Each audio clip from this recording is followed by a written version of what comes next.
Reboot your life. Ever feel like you're stuck in life's loading screen? You know, that spinning wheel of doom while you wait for something to happen? Yeah, we've all been there. You're not alone. It's like the universe hit the snooze button on your grand plans. But here's the thing, you're not a computer program. You have the power button. Self-improvement is like hitting CTRL plus Alt plus Del on your life. It's about taking charge and becoming the best version of yourself, one small step at a time. Now, before you roll your eyes and click away, hear me out. I know. Self-improvement can sound about as appealing as a root canal. It conjures up images of kale smoothies and early morning gym sessions. But trust me, it doesn't have to be a painful experience. Look, self-improvement isn't about becoming some kind of superhuman overnight. It's about identifying areas where you want to grow and then, well, actually doing something about it. Think of it like this. You wouldn't expect to run a marathon without, putting on your running shoes first, right?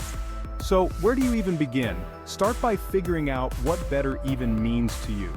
Is it finally learning to play the ukulele, conquering your fear of public speaking, or maybe it's just remembering to take the trash out without being asked? Whatever it is, big or small, write it down. Getting those goals out of your head and onto paper, or a Google Doc, we're not picky, makes them feel more real, more achievable. Plus, it's way more satisfying to cross them off a list. Trust me on this one. Here's a secret. The key to self-improvement isn't some grand, sweeping gesture. It's about consistency.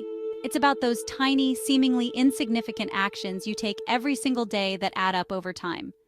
Think of it like compound interest, but for your life. So, break down those big, scary goals into bite-sized, manageable chunks. Want to write a novel? Start by writing a page a day. Want to learn a new language? Download Duolingo and commit to a 5-minute lesson each morning. Small steps, my friend, small steps. And listen, life's going to throw you curveballs. You're going to have days where you just can't even with your goals. And that's okay. Don't beat yourself up about it.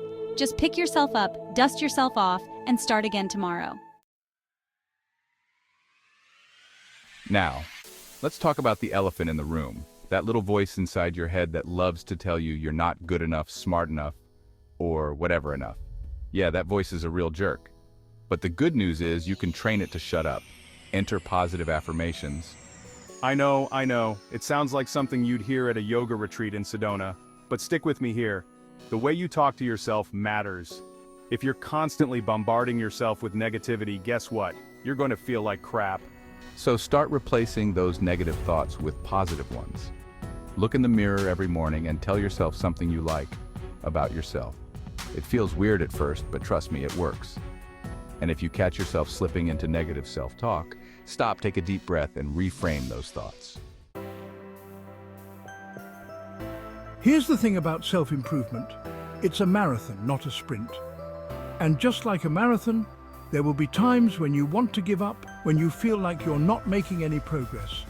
But that's precisely when you need to dig deep and keep going. Remember those small steps we talked about? This is where they really come into play. Because even on those days when you don't feel like doing anything, even the smallest action can be a victory. Drank a glass of water instead of reaching for a soda? Win. Went for a 10-minute walk instead of binge watching Netflix? You're killing it. Because consistency isn't about being perfect. It's about showing up for yourself even when you don't feel like it. And the more you show up, the easier it gets. So be kind to yourself, celebrate your wins, no matter how small, and remember that every day is a new opportunity to start fresh. So there you have it.